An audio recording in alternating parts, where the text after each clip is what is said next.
the 6 things that we would love to see at every Hamfest. And boy, oh boy, we've got some good ones for you. Stay tuned through all of this. A couple of zingers that you never thought about you're going to love. Tom, what's number 1?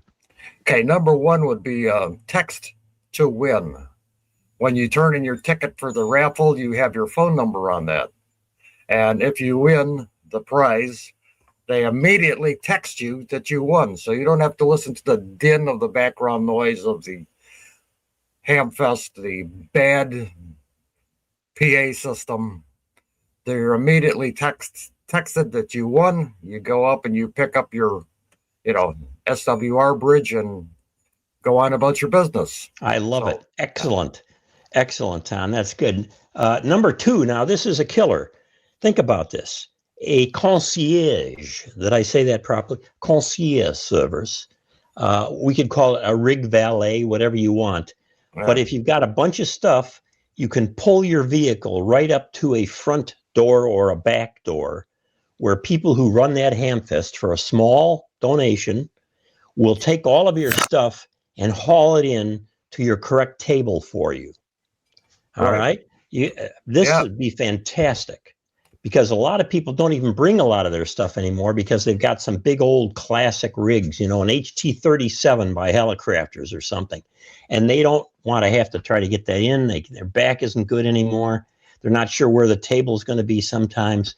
So a rig concierge service. Now, they would also take it out as well at the end of the Hamfest if you don't sell it. But we've got another one coming up that's going to guarantee that sucker of a piece of JUNQUE sells. So that's number 2, a rig concierge service. Tom? And number 3 would be a Hamfest auction. And I realize that most Hamfests don't have the personnel or the expertise at running a verbal auction. So I would suggest something like a silent auction where buyers bring in their stuff. You could have a reserve on it if you wanted. It's laid out on the table or stage or wherever you're going to present this stuff. And you fill out a bid sheet and high bid wins. As I said, you could have a reserve on it. If you didn't want to accept the $1.380, somebody was going to high bid on it. And notice for sellers, if you've got a bunch of junk that you want to auction off, leave it in one box or break it up into 2 boxes and sell the whole damn box. Because you're not going to sell individual sections of 6-foot sections of RG8U and whatever other junk you've managed to accumulate. Just put it in a box and sell the box. If it brings a buck, that's more junk you don't have to drag home with you. So that would be my suggestion, an auction. I live in a rural community. The highlight of my week is the weekend auction. So I think that would be a big draw. Quin? I love it. I love that, Tom. Let me just ask you about the dynamics of that, because you go to auctions all the time, and obviously those are where they hire professionals, farm equipment and all that stuff. But so all of the auction equipment, silent auction, would be at a particular location, right? Up on a stage, maybe if it's in like a school, a gym, or maybe there's a group of tables, and it's all up there. And it says who the owner is. You fill out a little tag who the owner is, and would you put a minimum on it if you wanted to? You could put a minimum on it if you wanted to. Say you were going to sell your IC 7300 and you didn't want to take less than $600 on it. That would be a reserve. If the bidding never got to or exceeded $600, it's a no bid. Okay.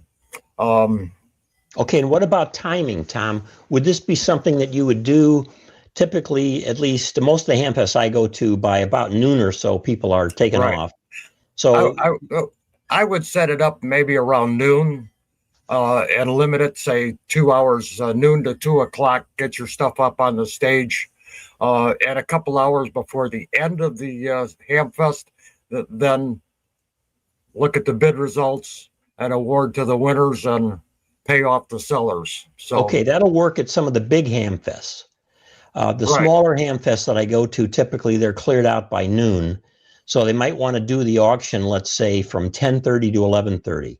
So you bring your equipment, you set up at 8 a.m. They tend to start at 8 a.m. sharp. In fact, some people sneak in to try to buy equipment cheap and resell it. But you put it up just a little bit later. I think the auction is a great idea, Tom. I'm wondering about, this is number 4, every group that sponsors a Hamfest should have a brochure about that organization at the table where you buy the ticket. Now, why would I say this? Because if this is a bona fide organization that is doing something, let's find out what they do. Do they have on-air nets that they talk Right. once a week? Do they run a repeater? Do they have club meetings? Where are the club meetings? Who are the contacts for the club? I think this would be an encouragement to sponsoring groups to actually get their act together as an organization so that they could have a decent brochure. And of course, a lot of local people might know everything, but I bet even some of the locals would not know everything that the organization is doing. So that's number 4, the brochure. Tom? Right. And number 5, the other thing I would really like to see is a testing station, whether it's sponsored by the club or sponsored by some entrepreneurial ham. Have a table set up where you have an AC supply, a DC supply, a dummy load, maybe just a wire antenna for testing the receive on the receivers. Charge a buck or two. Let them check so you can take your product from the Hamfest and test it and see if it even works. I mean, you see them all the time at the Hamfest. You know, it says a sticker on it and masking tape says it works. What does that mean? It works. Does that mean the light bulbs work up and behind the dial, or does the thing actually perform as it was originally intended to? Okay, so I see that at about 20% of the Hamfests that I get to. And usually it's an individual member, an entrepreneur, as you said, who's doing that. They'll also have a watt meter there and Right. a couple of other pieces of test equipment. So great. I really do think every Hamfest ought to have that as well. Now, I don't want to get too picky-uni here, Tom, but on this one, number 6, and the final one, forgive me, but may I say that Hamfest ought to have decent coffee. Decent coffee. I am a coffee drinker. I like a halfway decent cup of coffee. But I got to tell you, most of the coffee at most of these Hamfests is awful. You only drink any of it for the kick, not for the flavor. And I'm not saying it has to be Starbucks quality. In fact, I'm not a big Starbucks fan for that matter. But boy, oh boy, make decent coffee. If you want to have lousy sweet rolls and all, okay, do that. But the coffee is too central in my mind. Now, Tom, am I going overboard on that one? No, not exactly overboard. I would like to see an espresso machine there also, but not after 2 in the afternoon. Hey, you know, and again, that's an entrepreneur. Why are we having trouble with that word? Entrepreneurial thing. Somebody in the club could bring their little espresso machine and crank those puppies out, make a little loot, and sell them cheaper than Starbucks. That would be fun. So there you have it, gang. 6 ideas to improve Hamfest that we would like to see. I bet you all have more. So post down below the additional ideas that you have. Be sure to subscribe to the channel. This is Ham Radio Perspectives, full of opinions on things, and sometimes we even get it right. My name's Quin, K8QS. I'm Tom, WA9TDD. And thanks so much for watching, gang. We'll see you all later.